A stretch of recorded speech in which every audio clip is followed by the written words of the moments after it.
बहुत बहुत शुक्रिया हेमंत। और अब बात सबसे बड़े इंटरव्यू की। आज हमारे साथ अनिल अग्रवाल जी यहाँ पर जुड़े हैं, बात करते हैं उनसे। अनिल जी, बहुत शुक्रिया हमारे साथ समय निकालने के लिए। आप यहाँ पर इंडिया में फिलहाल यहाँ पर आए हुए हैं और जो सबसे टॉप न्यूज है, जो काफी हद तक दर्शक जानना भी चाहते हैं, वो है डेट को लेकर। जो ओन डेट है या प्रमोटर डेट है, वो इन स्तरों पर अब कहां पर है? क्या आप कंफर्टेबल लेवल्स पर है इस वक्त? बहुत अच्छी बात आपने कही। हमारा जो टोटल डेट है वो 75,000 करोड़ है, 75,000 करोड़ है। उसके सामने हमारी जो इनकम है वो 35,000 करोड़ है। हमारे हिसाब से हमने अभी तक हार्डन 2,80,000 करोड़ रुपए अपने वेरियस एसेट में लगाए हैं। उसकी तुलना में ये कुछ भी नहीं है। हम बहुत कंफर्टेबल हैं कि ये डेट हम 35,000 करोड़ में हम तय करेंगे कितना हमको डेट को कम करना है और उसको हम कैसे कैसे डिविडेंड देंगे, कैसे उसको हम आगे बढ़ाएंगे। एक दूसरी चीज जो सब हम जानते भी हैं कि आपने काफी इंटरेस्ट यहाँ पर बीपीसीएल में पीछे दिखाया था और रिसेंटली यहाँ पर शिपिंग कॉर्पोरेशन में भी आपका इंटरेस्ट है। इंटरेस्ट लेवल्स क्या हैं? किस तरह की वैल्यू एडिशन आप देखते हैं? किस तरह का स्पेंड आप यहाँ पर करने का देख रहे हैं और किस तरह का टर्न अराउंड करते हुए नजर आएंगे? देखिए, मैं दुकान खोल के बैठा हूँ। मैं उसमें मेरे पास जो भी कस्टमर आते हैं उनको मैं इवेल्युएट करता हूँ, उनको मैं ना नहीं कर सकता। तो हमने कोई किसी चीज का निर्णय नहीं लिया है, किसी चीज का मन नहीं बनाया है। लेकिन हमने जो भी आज तक सरकारी कंपनियों को लिया उसमें एक भी आदमी को हटाया नहीं। उसमें विन विन सिचुएशन रही। गवर्नमेंट को बहुत फायदा हुआ, लोगों को बहुत फायदा हुआ, नौकरियां बहुत मिली, हजारों इंडस्ट्रियां लगी। तो कोई भी अगर अपॉर्चुनिटी हमारे पास आती है तो हम उसको देखेंगे। हम हाईएस्ट गवर्नेंस फॉलो करते हैं।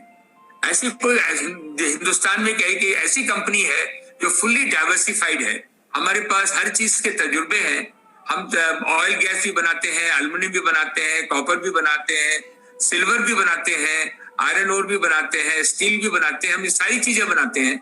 हम इलेक्ट्रॉनिक एरिया में भी हैं। हम ऑप्टिकल फाइबर भी बनाते हैं जो कि लार्जेस्ट है हिंदुस्तान में। तो इस एरिया में हमें बहुत तजुर्बा हुआ है। हमारी टीम बहुत अच्छी है। ये बहुत अच्छे प्रोफेशनल हमारे यहाँ हैं, बहुत दिल लगा के काम करते हैं। टेक्नोलॉजी ड्रिवन कंपनी है, तो ईएसजी ड्रिवन कंपनी है। तो मेरे को हमारे पास जो भी अपॉर्चुनिटी आएगी हम देखेंगे कि उसमें हमको क्या, ये कहीं कोई तालमेल बैठता है क्या, हम इसको अफोर्ड कर सकते हैं क्या, उसके बाद ही हम कोई निर्णय लेंगे। जी अनिल जी, जैसे हेमंत हमें बता रहे हैं कि ऑल टाइम हाईज यहाँ पर लग रहे हैं और आपने बताया कि कैसे आपने अपने सारे बिजनेसेस यहाँ पर संभाल के रखे हुए हैं। तो जहां पर ऑयल एंड गैस तो एक तरफ है, लेकिन कोविड की वजह से हमने देखा है कि क्लीन एनर्जी की तरफ यहाँ पर ज्यादा इन्वेस्टमेंट्स बढ़ती हुई नजर आई हैं। तो क्या आप कुछ चेंजेस करता हुआ देखते हैं अपने बिजनेसेस में? क्या आप देख रहे हैं क्लीन एनर्जी की तरफ, टेक्नोलॉजी की तरफ, कार्बनाइजेशन की जो हम यहाँ पर बात करते हैं? As of now Vedanta companies यहाँ पर किस तरह के कार्बन फुटप्रिंट पे हैं और आगे आपके किस तरह के प्लान्स हैं? जी, अभी भी हम 400 मेगावाट की रिन्यूएबल एनर्जी बनाते हैं। आगे आने वाले दिनों में हम लोगों ने तय किया है कि 10% हमारी जो पावर कंजम्पशन है वो रिन्यूएबल रहेगा। उसमें हमारे कार्बन फुटप्रिंट में हम बहुत जोर से काम कर रहे हैं।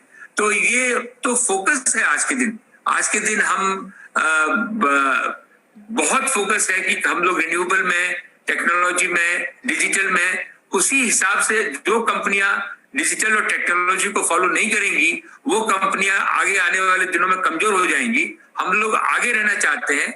हमारे पास 1 लाख लोग काम करते हैं और हमारे पास सबसे ज्यादा टेक्नोलॉजी के लोग हैं और उसी में रात दिन कार्यरत हैं कि हम इस कंपनी को कैसे एक सक्षम कंपनी और एक अच्छी कंपनी, टेक्नोलॉजी ड्रिवन कंपनी बनाएं, specially for renewable energy, for carbon footprint, ESG. आप ऐसी डाइवर्सिफाइड कंपनी दूसरी कोई है नहीं।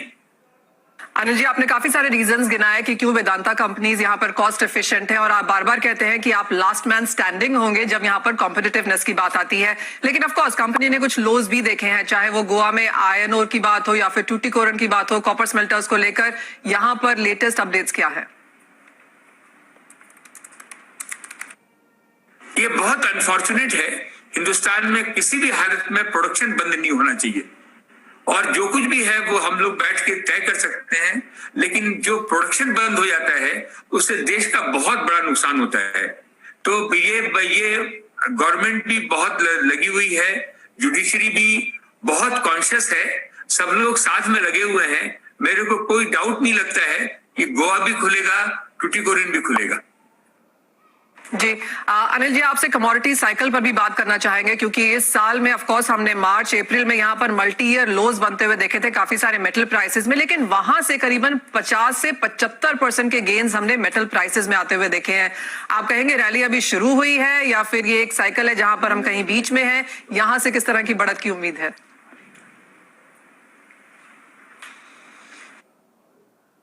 देश में, दुनिया में और कहीं भी मेटल का प्रोडक्शन बढ़ा नहीं है। हिंदुस्तान एक ऐसी जगह है जहां पे कि माल बन भी सकता है और माल का कंजम्पशन भी हो सकता है, तो ये बहुत बड़ा एडवांटेज है हिंदुस्तान में। लेकिन हमारे हिसाब से ये साइकिल अभी स्टार्ट हुई है, आगे में मेरे हिसाब से 10% से 25% प्राइसेस और आगे जा सकती हैं।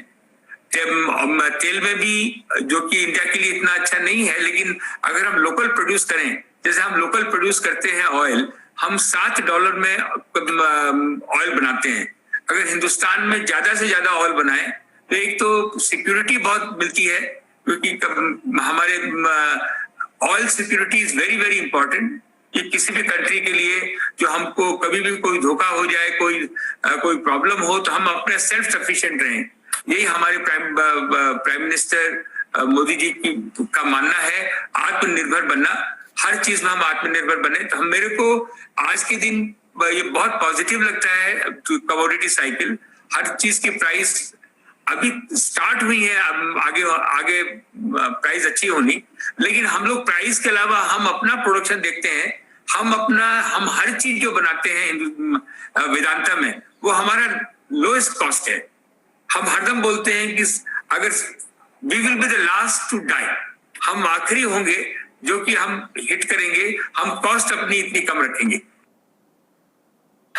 अनिल जी, बहुत शुक्रिया समय निकालने के लिए। और जैसे आपने कहा, जैसे वो कह भी रहे थे शैल, कि ये तो कमोडिटी मार्केट की रैली की शुरुआत है और यहाँ से 10 से 15% की बढ़त और देखने को मिल सकती है। और जैसे उन्होंने कहा कि वो दुकान खोल के बैठे हैं और अगर चाहे वो BPCL या SC है जहां पर उनको वैल्यूएशन बढ़ाने को मिलेंगी, वो डेफिनेटली देखेंगे। तो